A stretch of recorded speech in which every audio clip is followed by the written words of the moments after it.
gabi. Palakpakan naman po natin! Tita Joel, mahal na mahal po kita. Mag-ingat po kayo dyan sa Baguio. Alam ko po, nagsushooting po kayo ng Incognito.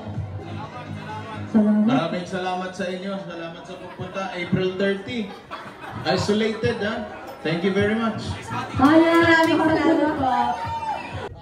Una-una, thank you po for being here tonight. Alam ko medyo traffic po, pero nandito po kayo. Maraming salamat po. At sana po, after nyo mapanood, magustuhan po ninyo, gulatin nyo po ang inyong mga kaibigan, inyong kamag-anak, and spread the good news about Isolated. Of course, directed by Benedict Mike, of course, with Yasi Pressman and Mr. Joel Torres. Thank you for coming and supporting dito. Let's enjoy Filipino films, and I'm sure ma-enjoy nyo to. I'm sure yung mga mapapangat yung mga pet nyo mamaya dyan sa kinaupuan nyo.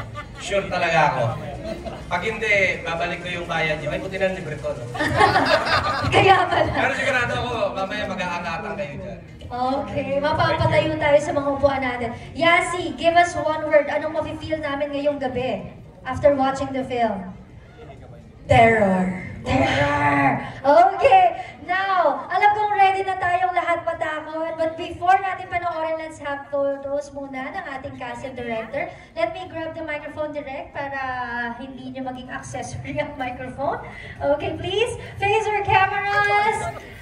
To our guests tonight, sa lahat po ng kasama natin ngayong gabi, again, thank you so much, and we hope that you guys would put in a good word on your socials. Spread the word. April 30 na po ang mapanood natin ng Isolated in cinemas nationwide. And this time, can we